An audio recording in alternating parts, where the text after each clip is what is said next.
Daawwattoota keenya kabajamoo akkam jirtan oduu qabannee dhiyaannee jirra. Walloo aanaa Dawwee magaalaa Booraatti poolisoota aanichaa gidduutti walitti bu'iinsa uumameen namni tokko yoo ajjeefamu lama madaa'uun himame. Aanaalee baatee Harxummaa fi bakka garaagaraatti ammas rakkoon itti fufee jira. Dabalanni oduu kanaan akka taanutti dhiyaata.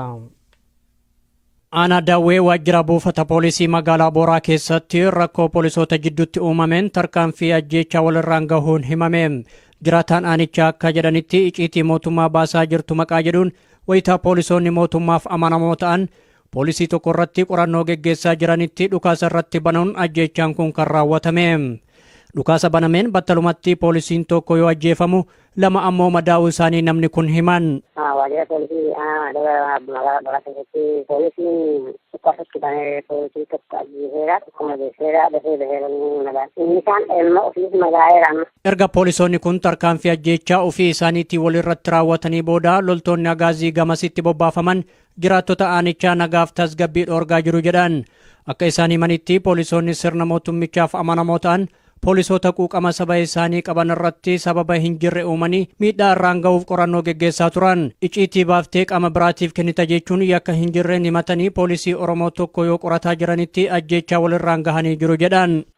Akka amma odeeffannoo qabutti iccitii baasuu jirtaa kan jedhutu ture. Iccitii keenya baastee kennuu jirtaa kan jedhuun shakkameetii gaafatanii jennaan dhukaasatti banee kan jedhutu jira. Amma warri keessa jiru akka jedhu. Kanaafuu iccitii baasuu jirtaa yeroo jedhanii dhukaasatti banee poolisii tokko ajjeeseera tokko madaa'aa dafee bahee jira. Ofiis madaa'eera amma gara kan ta'e deemee jiranii jedhanii garuu ati jireessaa bakka isheen ammaaf hin geessu. Guutummaa Oromiyaatti mormii geggeeffamaa jiruun dhumaatii uummata Oromoo irra gahaa jiru ilaalchisee tibba kanarraa jalqabee jiraattonni Walloo aanaalee garaagaraa diddaa isaanii agarsiisaa jiran ammas akkumatti fufeetti jira. Mormii aanaawwan hedduu keessatti geggeeffamaa jiruun miidhaan uummata nagaa mudataa akka jirus beekamaadha. Keessumattuu hidhaan haalaan jabaataa kan jiru yoo ta'u aanaa baatee magaalaa Booraatti namoonni duuchaan hidhamuun kan dagatamu miti. Aanaa Harxummaa keessattis rakkoon hammeenyaa jiraattota mudataa akka jiru namni kun odeeffannoo qabannuuf ibsan. Hayyee akkuma beekamu yeroo darbe aanaa Harxummaa magaalaa Cabbaaroo gidduu boondiin darbatanii ture. Haaluma sanii ta'uun dhahamee ture. Kan yoo qabatee immoo aanaa dabarsan kallee bakka jedhamtutti adeemsa poolisii boraaniyaa dhibbaa poolisii tokko ajjeesanii turanii. Kanuma yoo qabatee biyyattii hedduu nama tajaajilaa jiru. Dhumarratti guutummaa Oromiyaa keessatti ajjeechaa raawwatamaa jiruu fi miidhaa hammeenyaa jiraattota Walloo irra gahaa jiru kanaaf uummanni Oromoo bakka jiru hundaa walii birmachuun sirna cunqursaa kana ofirraa kuffisuun yeroon isaa amma jechuun dhaamsa dabarfatanii jiran. Dhaamsaan qabu wanti nu gogaa jiru kun baay'ee rakkisaa waan ta'eef akka Walloottis ta'ee akka Oromiyaa guutuutti waliin dhaabbannee akka waliin hojii keenya kana galmaan geenyu uummata Oromoo hundatti akka nu dhaamsan kana siin gaafanne. Aanaa baatee keessatti ammoo guyyaa kaleessaa namoota loltoota agaazii irratti dhukaasa banee dhiyeessaa jechuun uummata nagaa goolaa akka jiran himame. Hoomaan waraana biyyattii dabalatan gamasitti bobbaafaman duuchaan uummata reebuu fi qabanii gara mana hidhaatti guuraa jiran. Waliigalatti jiraattonni Walloo loltoota agaazii fi raayyaa ittisa biyyaatiin marfamuun dararamaa akka jiran ibsamee jira. Yuunivarsiitii Amboo kaampaasii Awwaarootti mormii bifa haaraan eegaleen barattoonni 100 ta'an hidhamanii jiru. Hedduun isaanii reebichaan miidhamanii waldhaanamaa kan jiran yoo ta'u kanneen hafan mooraa gadi dhiisanii gara maatii isaaniitti deebi'aa akka jiran barattoonni dubbatan. Guutuun gabaasa kanaa akka taanutti dhiyaata. Yuunivarsiitii Amboo kaampaasii Awwaarootti ammas mormiin barattootaa bifa haaraan eegalee jira. Ka'umsi mormii kana gareen koomaandii poostii mooraa gadi dhiisee ba'uu qaba kan jedhuu fi ajjeechaan uummata Oromoo irraa dhaabbachuu qaba jechuun kan barattoonni edda galgalarraa jalqabanii mormii isaanii geggeessaa jiran. Haa ta'u malee gareen koomaandii poostii akkuma baratan barattoota reebuu fi hidhuu itti fufanii jiru. Haga ammaatti barattoonni 100tti dhiyaatan yoo hidhaman hedduun reebicha isaan mudateen miidhamanii manneen yaalaa adda addaatti waldhaanamaa jiraachuu barattoonni dubbatan. Kanarraa ka'uun adeemsi baruu barsiisuu addaan citee akka jirus himamee jira. Barataan nuti dubbifne akka jedhutti gareen koomaandii poostii mooraa yuunivarsiitii keessa naanna'uun doorsisa geggeessaa osoo jiruu hin barannu jechuun halkan edaarraa jalqabanii mormii isaanii geggeessaa jiran. Akkasumas wayitaa uummanni Oromoo duuchaan ajjeefamuu fi hidhamaa jiru kanatti barachuun hin danda'amu jechuudhaan haala adda ta'een mormii geggeessaa jiran. Loltoonni agaazii barattoota doormiitti seenanii dirqamaan alatti gadi baasuun dirree irratti reebaa bulan. baay'een isaanii reebichaan miidhamaniiru. Ammas barattoonni akka mooraa keessaa hin baaneef ittifamaa jiran. Barattoonnis kutaa hin seennu jechuun doormii isaanii taa'anii mormii isaanii geggeessaa jiru.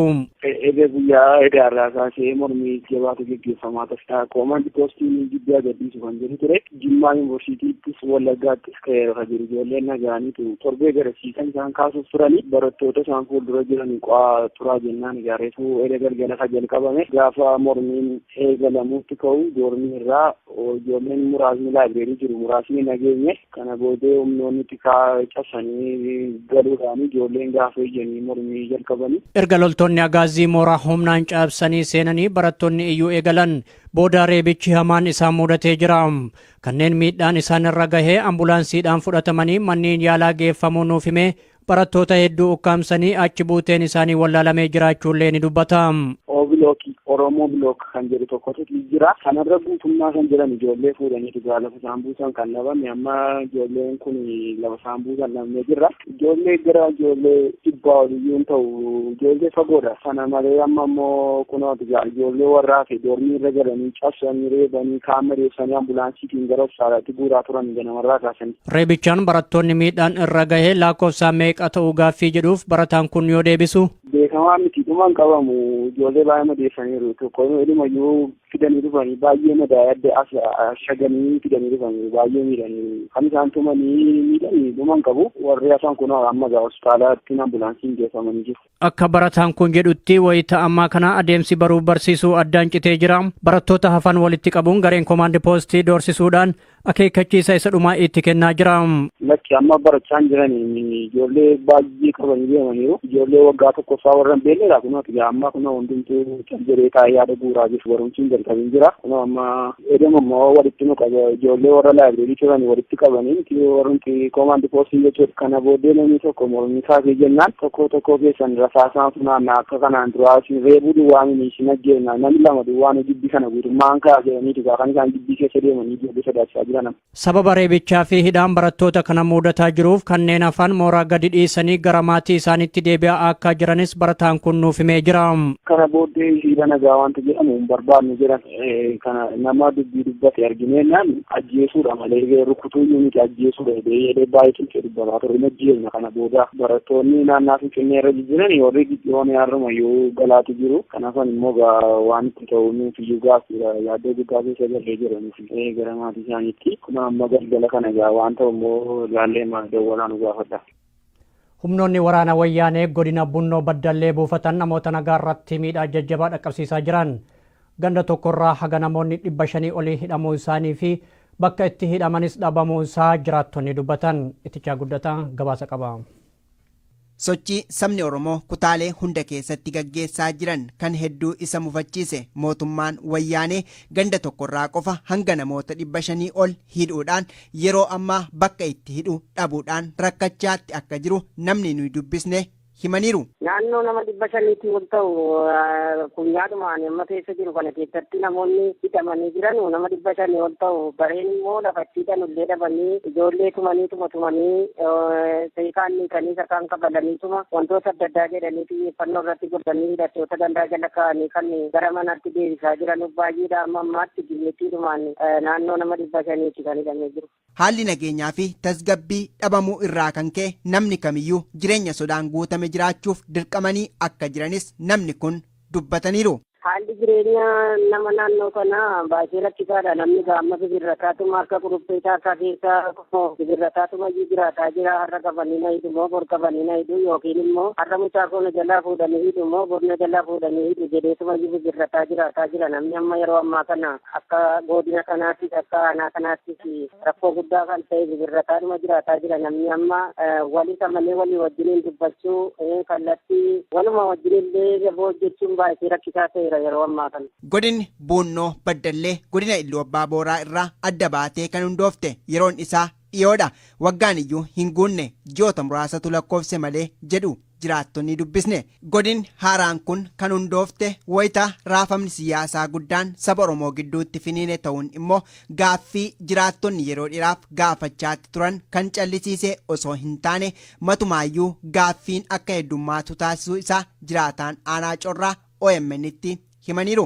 Godinni buunoo beddellee kan ishiin hundeeffamte bara 2008 kana keessannoo baatii agayyaatti. Haa ta'uutii sababni ishiin hundeeffamteef sababa mattuun magaalaan mattuu sababanni fageenya ta'eef sababa daandiin awuraa godaanaa durra Ilisillaaseen baate ciccitee karaan irra deeman waan dhabameef iyyuu sababa kanaaf gaaffii uummanni kaaseen iyyuu godinni buunoo beddellee of dandeessee juma naannoo ji'a agayyaa kana keessa mataatii dandeessee hundoo yeroo ammaa kana sababni ishee hundoofteef sababa kanaaf. Godinni haaraan hundoofte kun aanaalee godina Iluu Abbaa Booraa 11 of jalatti hammachuudhaan kan fottoqxedha. Namoonni tokko akka jiranitti uummanni naannoo kanaa rakkoon bu'uuraalee misoomaa nuuf furama jedhaniiti kan isaan gaafachaatti turani. Mootummaan garuu uummata addaan hiree bituudhaafis ta'e tarkaanfii irratti fudhachuudhaaf addatti of dandeessee ba'uun godina buunoo baddallee akka tooftaa gaariitti isa fayyadaa jira waan ta'eef fottoquun ishee sirrii miti jechuun qeeqaatti jiru. Miseensi mana marii paarlamaa Awustiraaliyaa tokko haala yeroo ammaa kana Oromiyaa keessatti geggeeffamaa jiruu fi akkasumas gochaa mootummaan wayyaanee uummata irraan gahaa jiru miseensota mana maree biyyattiif ibsan. Mootummaan isaaniitis akka hatattamaan tarkaanfii irratti fudhatus gaafatan. Abdii Fiixee gabaasa qaba. Andrew Wilkie kan haala Oromiyaa fi uummati Oromoo keessa jiru mana marii biyya isaaniif ibsanii hawaasni Oromoo biyya Awustiraaliyaa odola Tasmaaniyaa jiraatan erga isaan afeeranii dhiibbaa mirga namoomaa ajjeechaa fi hidhaa mootummaan Itoophiyaa jimlaan uummata Oromoo fi akkasumas akka waliigalaatti Itoophiyaa keessatti raawwataa jiru isaanii ibsaniin booda ture. Andrew Wilkie hawaasa Oromoo waliin erga wal arganiin boodas haala uummati Oromoo keessa jiruu fi eenyummaa uummatichaa irratti hundaa'uun ibsa bal'aa miseensota mana marii sanaaf laatanii jiru. Deputy Speaker, I take this opportunity to discuss the plight of the Oromo people. This is an issue very close to home as Tasmania has a sizable Oromo community and the vast majority of them live in the electorate of Denison. Indeed, I had the pleasure of attending an event just last week in Glenorchy that was organised by Oromo leaders in Denison, where I spoke to members of the community from right across the state. I was touched by their kindness and hospitality, but I was horrified to hear some of their stories. Deputy Speaker, Ethiopia is home to a diverse range of ethnic groups, and the Oromo are the single largest ethnic group. Tibba darbe afeerraa hawaasni Oromoo Tasmaaniyaa na afeere simadhee afeerraa sanarratti argameen ture kan jedhan Andrew Wilkie hawaasni kun haala biyya isaanii fi sabni isaanii keessa jiru seenaa uummata isaanii waan naa himan irraa ka'ee keessa kootti baay'ee dhaga'amee jedhani. Keessumaa seenaan tokko kan baay'ee nama suukanneessu ta'uu ibsan mana marii biyya isaaniitiif. Deputy Speaker, these acts by the Ethiopian government have been condemned by human rights organisations right around the world. The United Nations High Commissioner for Human Rights has been especially critical and expressed strong concern with the situation and urged the Ethiopian government to promptly release those detained for exercising their right to protest. Mootummaan Itoophiyaa gocha hammeenyaa uummata isaa irratti raawwatu ilaalchisee yeroo adda addaatti dhaabbilee mirga namoomaa kan akka Amnesty International, Human Rights Watch fi kanneen biroonis yaaddoo qaban dhageessisaa turani. Dhaabbata mootummoota gamtoomaniitti koomishiniin mirga dhala namaa gocha mootummaa sanaa irratti yaaddoo jabaa qabu ilaalchisuun irra deddeebi'ee akka mootummaa Itoophiyaa akeekkachiisaa tures miseensota mana marii biyya isaaniitiif ibsanii jiru. Mootummaan sun kana hundarra darbee ammas gochaalee hammeenyaa inni uummata isaarraan ga'aatti jiru akkaan ammaatee jira jedhan Andrew Wilkie. Because we hear about them so frequently or because they're happening a long way away. We live in a lucky country and sometimes we tune out when we read the newspapers or watch the TV news and hear stories about atrocities overseas. But these are real human beings that we're talking about. And at the community meeting I attended last week, the stories I heard were intensely personal. The Oromians from my electorate told me truly horrific stories. They told me about family members being killed, raped and tortured. This included babies and young children. They were deeply affected by what has happened at home and what continues to happen. Seenaa ajjeechaa gochaalee hammeenyaa mootummaan sun itti yaadee uummata isaarraan ga'aatti jiru hunda keenya kan nu yaaddessuu qabudha kan jedhan Andrew Wilkie mootummaan isaanii dhimma kana akka laayyootti akka hin ilaallee fi dhiibbaa barbaachisu hunda akka gochuu dandeenyu hundi keenya walii wajjin isa kanarratti akka hojjennuufan isin gaafadhaa jedhan. Olompikii biyya Biraazil magaalaa Riyoo irratti geggeeffameen walqabatee aangaan Keeniyaa malaammaltummaan himataman tokko bakka dhokatanii turan siree isaanii jalaa qabaman. Abdii Fiixee waan qindeesse qaba. Namni kun itti gaafatamaa Federeeshinii Daakaa Bishaanii Keeniyaati Ben Ekombo jedhamu. Har'a akka maddi oduu The Guardian gabaasetti Ekomboon maallaqa bittaa meeshaa Olompikii Riyootiif ramadamee fi baasii adda addaaf jecha mootummaan baase dhabamuun walqabateeti kan isaan himatamani. Ekomboon ittaanaa pirezidantii Koree Olompikii Keeniyaatis Ekomboon bakka poolisoota jalaa dhokatanii turan siree isaanii jalatti kan poolisiin barbaadee isaan arge. Bayii qorannaa taasifameen yakkamoo ta'uun namooti Koree Olompikii Keeniyaa geggeessan yoo poolisiidhaan to'annaa jala oolfaman Ekomboon nama shanaffaadha. Maddi oduu The Guardian akka jedhutti har'a Ekomboon yoo qabaman mana isaanii keessaa kan silaa atleetotaaf hiramuu qabu kophee ispoortii Nike jedhu heddummina qabuu fi uffata ispoortii kaartooniin hidhame hedduutu argame. Bayii qorannoo kanaatiin aangaa'oti Federeeshinii Atleetiksii Keeniyaa kunneen maallaqa yuuroo miliyoona 6.4 bittaa meeshaa ispoortiif ramadame baasii imala isaanii nyaataa fi dhugaatii atleetotaa gatii bultii isaaniif akkasumas baasii biraaf baajeta mootummaan ramade hirmaachuun kan isaan himatamani. Aangaa'oti arfan kan qabaman baatii fulbaanaa keessa yoo ta'u Ekomboon garuu qorannoo yeroo dheeraa booda 22 bakka poolisiin isaan barbaadaa jiru jalaa dhokatanii turan siree isaanii jalatti kan isaan argamanii qabaman. Kanneen qabamanii turan keessaa namooti 3 gocha ittiin himataman kana haaluun mirga wabiin yoo hiikaman Ekomboonis himata kana haalaatti jiru jedha The Guardian. Egaan daawwattoota keenyaa oduun ammaaf qabnu kanuma gama kiyyaan horaa bulaa.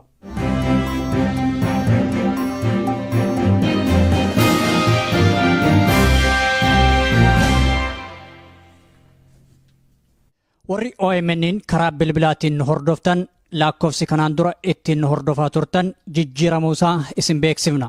Haaluma kanaan lakkoofsofni haarofni tolaan OMN ittiin dhageeffachuu dandeessan kanneen United States keessa jiraattan 641 552 5055 United Kingdom 0330 332 6333 Germany 511 090 4047 Norway 2195 32 08 Sweden 08 403 031 94 Italy 06 899 730 19 South Africa yookaan Afrikaa kibbaa 271 210 03 057 Australia 0280 72 5170 irratti nu dhageeffachuu dandeettan.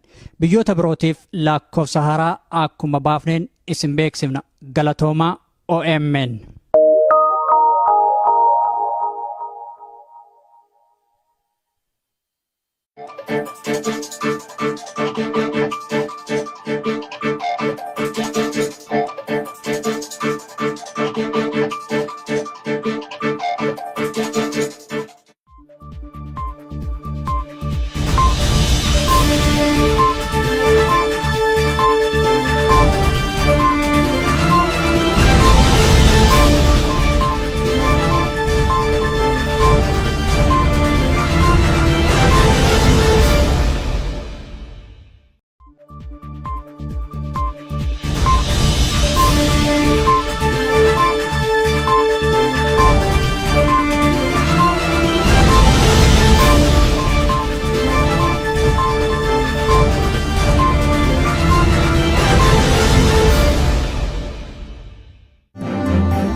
Daawwattoota keenyaa kabajamoo akkam jirtan oduu qabannee dhiyaannee jirra.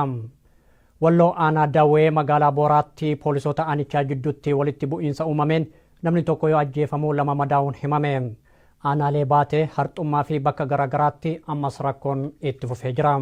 Dabalanni oduu kanaan akka nutti dhiyaata. Aanaa Dawwee waajjira buufata poolisii magaalaa Booraa keessatti rakkoo poolisoota jidduutti uumameen tarkaanfii ajjeechaa walirraan gahuun himame.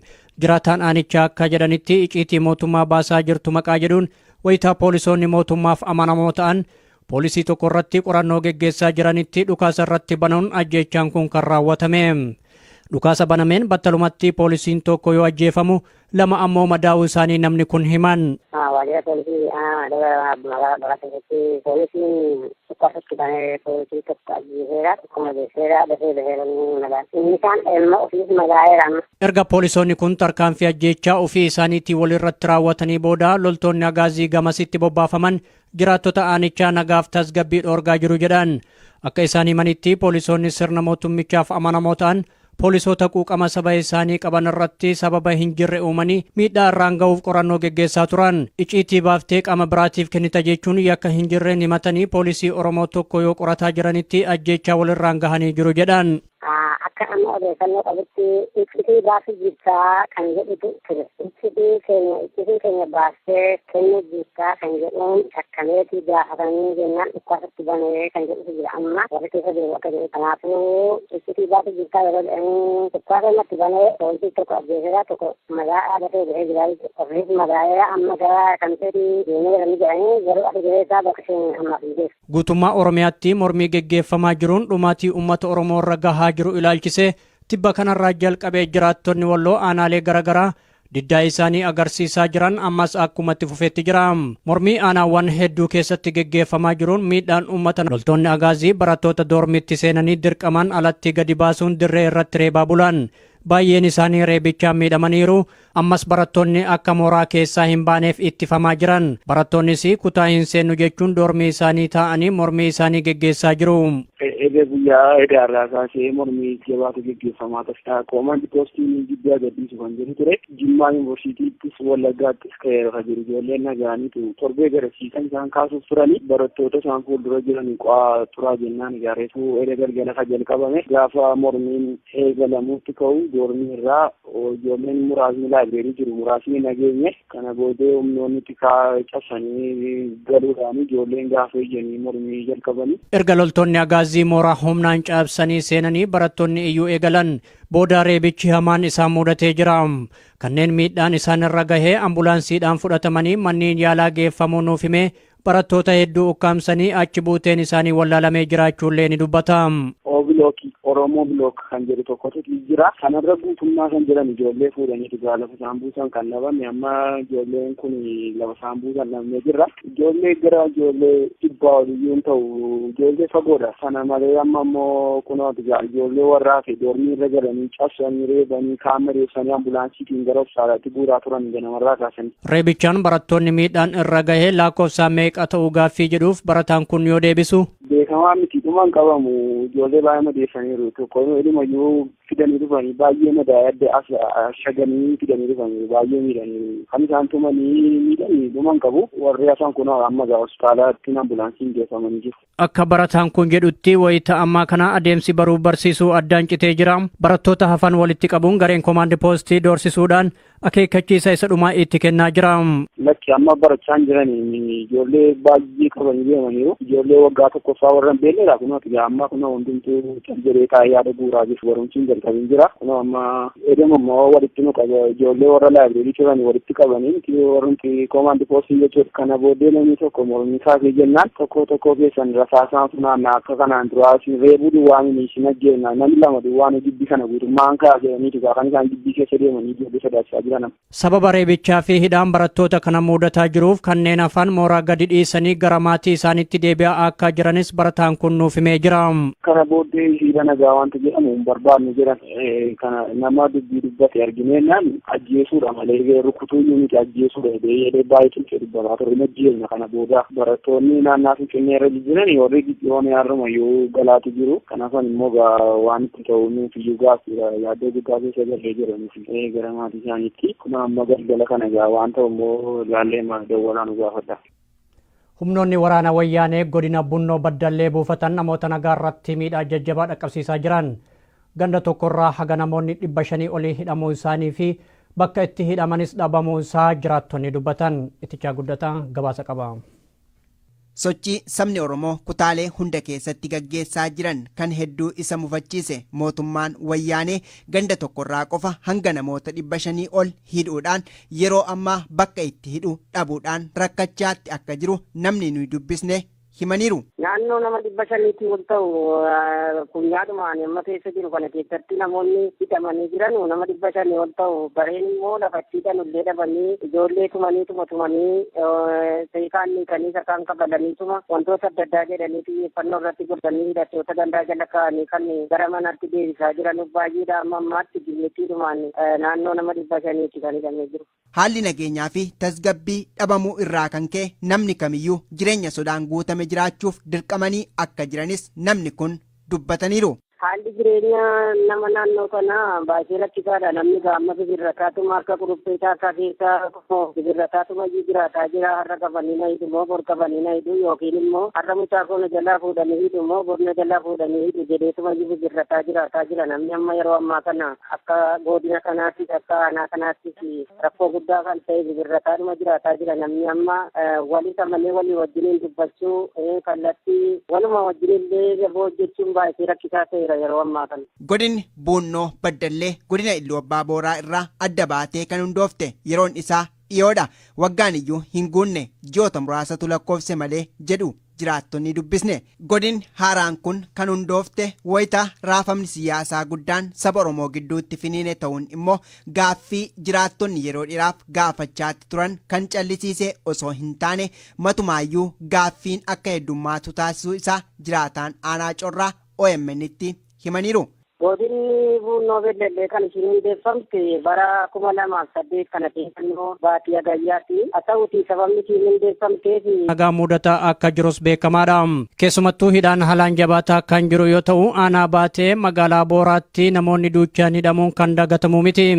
Aanaa Harxummaa keessattis rakkoon hammeenyaa jiraattota mudataa akka jiru namni kun odeeffannoo qabannuuf ibsan. Baay'ee akkuma beekamu yeroo darbe aanaa Harxummaa magaalaa Dabaa giddu boondiin darbatame ture. Haaluma sana ta'uun dhaanee ture. Kan qabatee immoo aanaa dabarsan kallee bakka jedhamtutti adeemsa baay'ee dhibbaa poolisii tokko ajjeesanii turanii kanuma qabatee biyyattii hedduu nama tajaajilaa jiru. Dhumarratti guutummaa Oromiyaa keessatti ajjeechaa raawwatamaa jiruu fi miidhaa hammeenyaa jiraattota Walloo irra gahaa jiru kanaaf uummanni Oromoo bakka jiru hundaa walii birmachuun sirna cunqursaa kana ofirraa kuffisuun yeroon isaa amma jechuun dhaamsa dabarfatanii jiran.